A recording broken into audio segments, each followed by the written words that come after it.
line from a broken sky, traced out by the city lights. My world from a mile high, best seat in the house tonight. Touchdown in the cold black tie. I'm with my boy Brandon Heath. Yes, one of the coolest dudes in the music industry, alright? I've been around with a lot of them. I can't say that about everybody. You know the ones I love. Brandon's one of them. Alright, Brandon, good to have you on the Bone Hampton thanks Channel. for the love, man. Hey, man, you started it out, man. Me and Brandon worked for the first time at a festival. He went out his way to come introduce himself. Hey, man, I'm Brandon. You Bone? It was cool. I didn't know I owed him money.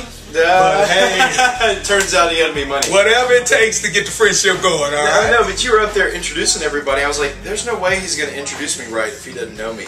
And so, I mean, I guess that was my motivation at first. But I didn't know how cool you'd be. Well, and you were actually very cool. Well, man, and it actually made people laugh. Because it's hard to make people laugh sometimes. Like, because you're like the icebreaker. Yeah. But you did a good job. Appreciate that, man. You're welcome. Appreciate that. Mary had Shackles. Kirk Franklin had Stomp. You know what I'm saying? You see where I'm going. Prince had Purple Rain. Purple Rain. Brandon Heath gave us Give Me Eyes. And my question is, I want to know, when you're sitting in the studio and you're making this album, and Give Me Eyes is just one of the tracks, are you thinking, this is it? I think this song is going to be it? Or were you thinking something else was going to be the it? What were you thinking? I mean, I think I had an idea that it was going to be it. I mean, it was going really well, and the writing of it, we were like, oh my gosh, this is sounding really good. And honestly, we had never, I had never written a song with like a beat to it, you know? Okay. But that song, it's too late to apologize. Yes. Oh no, we don't know that song. We Christians. We don't know that song. We don't know that song. We don't listen to pop radio. But it had the same like progression over and over again, and it never changed. And I said, let's get a really good beat, and let's just do 4 chords that just, you know, and then all you do is you change the melody in the chorus to make it lift. And so that's what we did. And I mean, it seemed like a recipe for success because it worked so well for One Republic.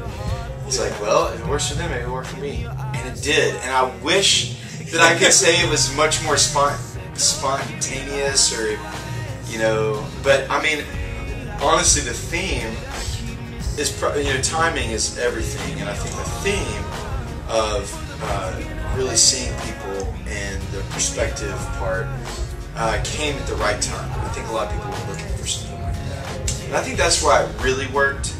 But the whole format of the song, it's the same 4 chords over and over again. And then you just change the chorus, lift it a little bit. That's what we did. How do you go about making sure that you're not swallowed up by the hit, Give Me Eyes? Yeah. Well, you save it for last, number 1. So, like, for me, a live show is always a journey. You know, like I want it to be dynamic, and I want it to be have levels. You know. Okay. Like, I think we're actually playing at a theme park today. So here's a good analogy. I think a good song and a good set has the loops, and the dips, and the fast part, and then the slow part. You know, the rise and the payoff. So, like, when you're putting together a good set, I think that's what you do. But, you know, that's one song, but I feel like, you know, Give Me Your Eyes is one of the songs, but there's so many others that tell my story. And they're, to me, there it is. They're equally important. There it is. They're equally important. So I really want people to hear that side of me, not just the familiar hit side. And hopefully, you know, people will say, you know, I like the other songs too. It's not just that song. But I still use that song to kind of, you know, get people interested, because when they hear it, they're like, oh, I recognize this. And people like things that are familiar. So you have to give a little bit of familiarity at a show, but then also the B-sides, you know, the rarities and the side story. So I like doing that. I think what's really cool about it too is the song is a hit. The song at this point is just a legend. Just sorry. It's just on that level. But I have seen you I've seen you do something that I have not seen most artists do. I've seen you sing a new song and get the same response as your hits. Cool. And what's hard about that to me as a consumer is because I don't know the song. So I can't get with you unless you do it at a level that I can't help but to get with you.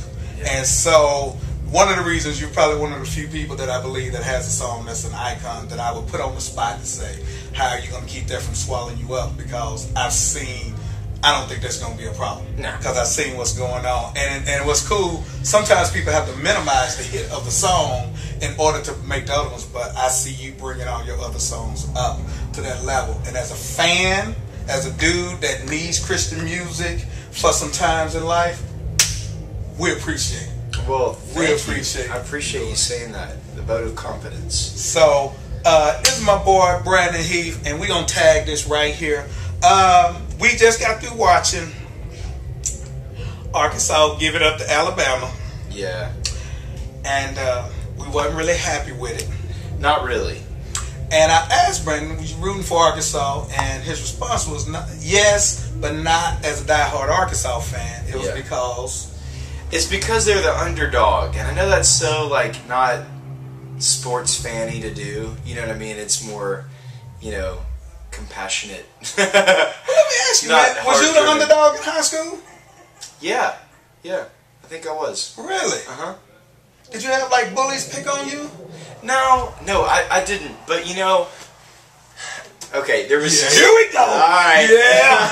This part of the interview we was waiting on, right here. Yeah. There was this dude I was in, like, a show choir, so kind of glee-ish, you know, but we weren't nearly as, like, we didn't break down into song every once in a while.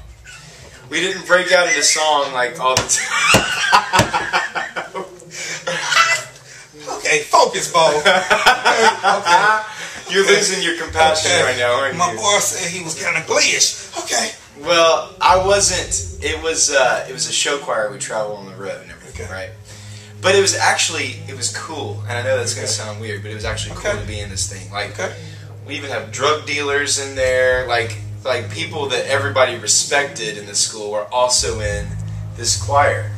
Which, wow, it was definitely interesting. Okay. I mean, I know of two guys that were definitely, you would not have guessed it, but we got to miss a lot of school. Okay. And that's probably why a bunch of those guys got into it. Anyway, there was another dude in there that he ended up getting, like, most talented, you know, in the yearbook our senior year, and I was like, man, I write my own songs, I do all this, and often anything that I did went unnoticed, you know, and so, but the other dude was way more popular, and I just like to say he's selling cars now, so, car salesman.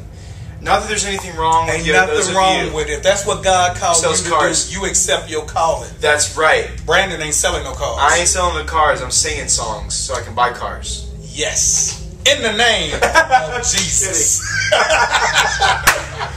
No, but for me, I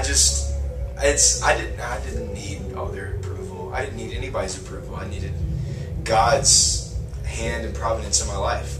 Here, that's where I am now. You hear that? You hear that? He didn't need nobody else's approval. Now, I know I got a bunch of my Christ and youth kids watching this, and this is you getting to hear it firsthand from someone that has took the gift God gave him, stirred it up correctly, and God has blessed him with it. Remember, you don't need no approval from nobody else. This has been my boy, Brandon Heath, right here on the Bone Hampton Channel. Appreciate you, big dog. Thanks for having me, Bone.